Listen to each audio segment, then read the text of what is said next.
एक बार फिर से आप सभी लोगों का मेरे नए ब्लॉग में स्वागत है। आप सभी लोगों को मेरा नमस्कार। आज देखिए मैं आपको क्या दिखा रही हूँ।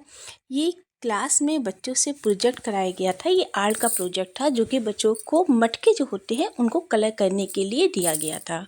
बच्चे मटकों को डेकोरेट करके लेकर के आए थे, कलर करके लेके आए थे और उन्हीं के अकॉर्डिंग जो है उनको नंबर दिए जा रहे थे। और जो मटके बहुत अच्छे लग रहे थे उनमें से मैं कुछ मटकों को अपने घर ले आई थी। मटके तो सब एक से एक थे, लेकिन ये जो छोटा सा मटका था ये मेरा सबसे ज़्यादा फेवरेट था। मुझे ये मटका बहुत अच्छा लग रहा था, छोटा सा था। और उसके बाद से जो मेरा सबसे पसंद का जो मटका था, जो बच्चों ने डेकोरेट किया था, वो ये वाला था। इसमें कोई आर्ट नहीं थी, जो लेस होते हैं लेस को ही इसमें चिपकाया गया था। लेकिन हाँ, लेस को इतनी अच्छे से चिपकाया गया था कि इसमें सफाई का बहुत ज़्यादा ध्यान रखा गया था, इसीलिए ये जो है मुझे बहुत ही ज़्यादा अच्छा लग रहा था। और उसके बाद मैं भी भिड़ गई थी अपने घर के कामों को करने में, क्योंकि घर था मेरा थोड़ा सा अस्त व्यस्त और मुझे करना था अपने सारे दोनों कमरों को ठीक। तो चलिए करते हैं अपने दोनों कमरों को ठीक, क्योंकि आज मुझे करना है बहुत सारा काम। आने वाले हैं कोई मेरे यहाँ खाने पर और मुझे करनी है उनकी तैयारी, क्योंकि उन्होंने एक स्पेशल चीज़ की मांग की थी और उसको बनाने में लगता है बहुत सारा समय। इसीलिए जल्दी जल्दी मैं भी अपने कामों को ख़त्म कर रही थी। हो गई थी शाम, जहाँ पे मैंने जलाया था दिया।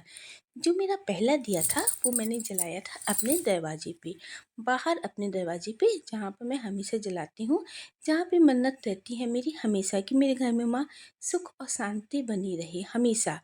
और उसके बाद मैंने जलाया अपने एक प्यारे से छोटे से मंदिर में एक दिया। पूजा पाठ के तो मुझे बहुत ज़्यादा नियम नहीं मालूम रहते हैं, लेकिन हाँ, श्रद्धा से मैं दिया ज़रूर जलाती हूँ। तो बाहर जलाने के बाद, मंदिर में जलाने के बाद, अब मुझे एक दिया जलाना था, जो मुझे जलाना था अपने शंकर भगवान को। तो चलिए मिलते हैं अपने शंकर भगवान से, जहाँ पे मेरी रखी गई है शिवलिंग और जहाँ पर मैं जा रही हूँ अपना दिया जलाने के लिए। आज जो बाहर हवा चल रही थी वो बहुत ज़्यादा तेज़ चल रही थी और ठंडी चल रही थी। और आज ये लग रहा था कि जो है ठंड रोज़ की अपेक्षा जो है आज थोड़ी सी ज़्यादा थी। तो कहीं न कहीं मन में ये भी चल रहा था कि पता नहीं, ऐसा तो नहीं है कि हवा के नाते मेरा दिया बुझ तो नहीं जाएगा। लेकिन नहीं, ऐसा नहीं था। और उसके बाद मैं भी दिया जलाने के बाद आ गई थी अपने कमरे में, और जहाँ पे मैं तैयारी कर रही थी अपने किचन में जाने की। जो मेरे घर आने वाले थे वो बहुत ही ज़्यादा ख़ास थे। एक तरह से जान जाइए कि मेरे लड़के थे जो कि आ रहे थे मेरे यहाँ, और उन्होंने कुछ मांग किया था खाने के लिए। तो मैं भी अपने कामों को ख़त्म करने के बाद, क्योंकि मैंने सोचा कि जब मैं किचन में चली जाऊँगी तो अपने छोटे-छोटे कामों को जो है वो मैं नहीं कर पाऊँगी। पहले मैं करती हूँ अपने दोनों कमरों की सफाई, और दोनों कमरों की सफाई करने के बाद जो है फिर मैं किचन में जाऊँगी और जहाँ पर मैं तैयारी करूँगी अपने खाने की। घर में थी एकदम अकेली, करना था मुझे सारा अकेले ही सारे कामों को। फिर मैं भी आ गई थी किचन में, जहाँ पे मैंने भिगाई थी ये चने की दाल। तो चने की दाल देख कर के आप समझ गए होंगे कि मैं क्या बनाने जा रही हूँ। मुझे बनाना था इस या फरा, जो कि मुझे बनाना था चने की दाल का। चने की दाल मैं सुबह भिगा करके ही गई थी। और चलिए अब पीसते हैं इस चने की दाल को। एक तरफ मेरा चढ़ा हुआ था दूध, जहाँ पे मुझे करनी थी सेवई तैयार। और यहाँ इस कढ़ाई में पहले मैंने सेवई को जो है वो घी में भून लिया था, और फिर उसी कढ़ाई में मैंने अपने दूध को रख दिया था कि इसी में मैं अपनी जो सेवई है उसको मैं अच्छे से पका लूँगी। देखिए भून करके हो गई है मेरी भी सेवई तैयार। और चलिए अब इसके बाद से जो मुझे सामानों को ऐड करना था दाल में, जहाँ पे कुछ धनिया की पत्ती, हरा मिर्चा, बहुत सारी चीज़ों को बनाना था, इसलिए धीरे-धीरे मैं अपने खानों को तैयार कर रही थी। दूध को भी मैंने धीमे करके रख दिया था, जो कि दूध जो है धीरे-धीरे गाढ़ा हो रहा था। दूध खौल चुका था, अब मुझे करना था इसको गाढ़ा, क्योंकि ये थी पतली वाली सेवई, इसलिए इसको बहुत ज़्यादा देर तक तो पकाया नहीं जाता है। इसलिए मैंने कहा कि जब दूध गाढ़ा हो जाएगा तो जो है मैं इसमें सेवई डाल के 2 मिनट पकाने के बाद बंद कर दूँगी। तो लीजिए बन कर के हो गई है मेरी भी सेवई तैयार। एक चीज़ तो मेरी बन कर के तैयार हो गई थी, अब मुझे बनानी थी अपनी दूसरी चीज़। तो यहाँ पे मेरी पीस गई थी दाल, इसमें मुझे ऐड करने थे कुछ मसालों को, जिसमें से थोड़ा सा गरम मसाला, लहसुन मैंने इस दाल के साथ ही पीस लिया था, और साथ में मैंने ऐड किया था इसमें हल्दी, पिसी मिर्ची, नमक, साथ में मैंने ऐड किया था बहुत सारा हींग, जो कि मैं अधिकतर हरी खाने में अपना हींग को डालती हूँ। साथ में थी धनिया की पत्ती और हरा धनिया की पत्ती हरा मिर्चा मिलाने के बाद फिर मैंने इसको चम्मच से खूब अच्छे से मैश किया, जिससे जो मेरे मसाले थे वो इस दाल में अच्छे से मिक्स हो जाएं। देखिए मेरे मसाले जो है मिक्स हो गए थे। अब उसके बाद जो मेरा सबसे बड़ा काम था वो था चावल के आटे को सानना, जो कि मुझे लगता है सबसे ज़्यादा टफ, और मुझे लगता है उसको सानने में बहुत समय। तो सान वान करके मैंने फिर बड़ा सा बेला एक रोटी टाइप का, और उसके बाद से जो छोटी सी मेरे पास एक कटोरी थी, उसी से मैं जो है अपने इन छोटे छोटे साइज़ के फ़रों को जो है, जो मेरे साइज़ के फ़रे में बनाती हूँ, उनसे मैं इनको कट कर रही थी और जल्दी जल्दी में बनाने की कोशिश कर रही थी। समय मेरी बन कर के हो गई थी तैयार।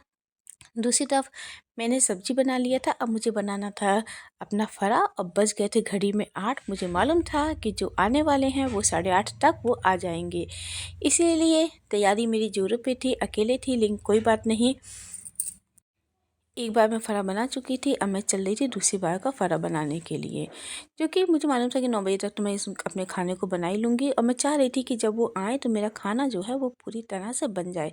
बस थोड़ी सी पूरियाँ रह जाएंगी, जो कि उनके आने पर ही मैं अपनी पूरियों को जो है तलूँगी।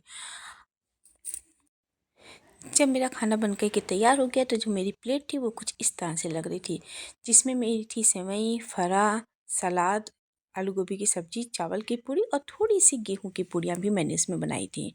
और जब हम लोग सब लोग खाना ना खा लिए, जो भी गेस्ट आए थे वो खाना ना खा कर के चले गए, तो उसके बाद भी मैंने किया अपने किचन को साफ़, क्योंकि मुझे तो जाना था दूसरे दिन स्कूल, और जिसकी मैं तैयारी कर रही थी। तो रात में ही अधिकतर मेरी कोशिश रहती है कि जो मेरे बर्तन हैं उनको मैं वॉश कर लूँ। अब ये है सुबह का समय, जहाँ पे मैं सुबह रात में बहुत देर तक सोई, और जब मैं सुबह उठी तो बज गया था 6, जहाँ पे अभी मेरे घर का एक भी काम नहीं हुआ था। शुरुआत हुई थी मेरे गेट खुलने से, और बाहर जो है कभी कभी मुझे बहुत कम ऐसा होता है कि मुझे इतना लेट हो जाए उठने में, लेकिन आज मुझे लेट हो गया था। और बाहर आप देख सकते हैं कि कितना ज़्यादा उजाला हो गया है।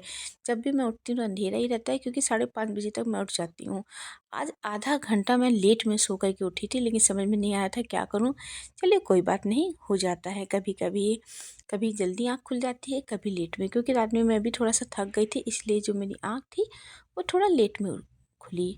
उस सबसे पहले फिर मैंने किया अपना ब्रश, और ब्रश करने के बाद मुझे बनानी थी चाय, क्योंकि चाहे जितना भी लेट हो जाए शुरुआत तो मेरी चाय पीने से ही होती है। तो चलिए बनाते हैं चाय। चाय पीने के बाद अभी मुझे तैयार करना है अपना लंच, और रेडी होना है। अभी मेरे पास है केवल 1 घंटा 20 मिनट, और आप सोचिए 1 घंटा 20 मिनट में मुझे कितने सारे कामों को करना है। जल्दी जल्दी अपने कामों को ख़त्म करने के बाद मैंने भी निकाली थी अपनी ड्रेस, जो कि थी ये मेरी स्कूल की ड्रेस, और इसके साथ जो है मैं भी पहुंच गई थी तैयार होकर के अपने स्टॉप पे, जहाँ पर मैं हमेशा की तरह तैयारी कर रही थी आने की अपने बस की। ब्राह्मण सभा में पहुंच चुकी थी, टाइम से 5 मिनट पहले थी, क्योंकि बस थी आज थोड़ी सी लेट थी। तो चलिए अब करते हैं इसी के साथ मैं भी अपने ब्लॉग को एंड। Thanks for watching.